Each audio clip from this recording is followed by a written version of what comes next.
Shalom Bapak Ibu, puji nama Tuhan. Renungan pada pagi hari ini terambil di dalam kitab Ibrani pasal 10 ayat 23. Marilah kita teguh berpegang pada pengakuan tentang pengharapan kita, sebab Ia yang menjanjikannya setia. Saya memberikan tema pengharapan dalam Tuhan Yesus. Bapak Ibu, saudara sekalian, seiring dalam kemajuan peradaban manusia, kebutuhan dalam segala bidang semakin meningkat. Banyak hal yang diinginkan manusia dalam hidupnya.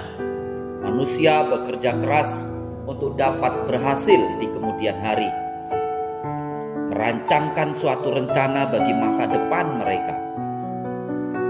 Banyak hal yang diidam-idamkan seperti kesuksesan dalam pekerjaan, mempunyai rumah yang besar, memiliki kendaraan pribadi yang diinginkan, anak-anak mendapat pendidikan bagus, dan lain sebagainya. Banyak hal yang menjadi pengharapan manusia.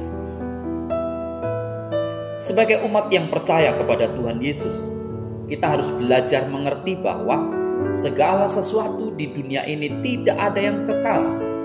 Tidak ada satupun yang menjadi pengharapan kita yang dapat kita andalkan di muka bumi ini. Hanya satu saja yang bisa menjadi pengharapan kita sebagai umatnya, yaitu pengharapan kepada Yesus Kristus. Pengharapan kepadanya merupakan satu hal yang luar biasa mulianya. Ini yang harus kita pahami, yaitu jika kita berharap kepadanya, maka segala sesuatu yang kita inginkan, Dia berikan kepada kita. Ada dua hal yang penting yang perlu kita ketahui mengenai pengharapan kepadanya. Yang pertama, pengharapan yang tidak mengecewakan. Roma 5 ayat 5. Dan pengharapan tidak mengecewakan, karena kasih Allah telah dicurahkan di dalam hati kita oleh Roh Kudus yang telah dikaruniakan kepada kita.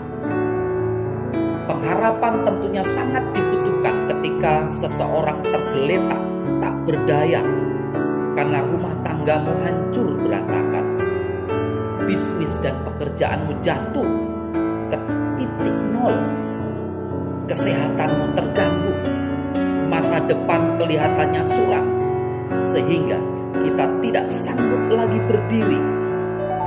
Menghadapi situasi seperti ini, kita harus bisa menerima kekecewaan yang terbatas, tetapi jangan pernah kehilangan harapan yang tidak terbatas. Artinya bahwa kekecewaan itu seberapa hebatnya terbatas, tetapi harapan itu tidak terbatas. Biarkan harapan itu berbisik dalam pikiran dan hati kita. Harapan dalam Yesus membuat kita memiliki hari esok yang lebih baik. Dan yang kedua, pengharapan merupakan saung yang kuat. Ibrani 6:19. Pengharapan itu adalah saung yang kuat dan aman bagi jiwa kita, yang telah dilakukan sampai ke belakang tabir. Sebuah kapal memakai saung supaya tidak terbawa oleh ombak ataupun gelombang laut. Saung atau yang biasa disebut jangkar merupakan pegangan bagi kapal tersebut agar tetap pada tempatnya. Demikian juga pengharapan yang kita taruh di dalam Yesus merupakan saung yang kuat. Berbagai ombak ataupun gelombang masalah yang datang silih berganti membuat manusia bingung dengan apa yang terjadi dengan kehidupannya. Banyak yang menjadi stres, apalagi jika masalah yang datang bertubi-tubi dan tidak pernah terselesaikan. Biarlah kita senantiasa menaruh pengharapan kita hanya kepada Yesus, karena pengharapan itulah yang akan membawa kita kepada kemenangan demi kemenangan dalam setiap masalah hidup kita. Tuhan Yesus memberkati.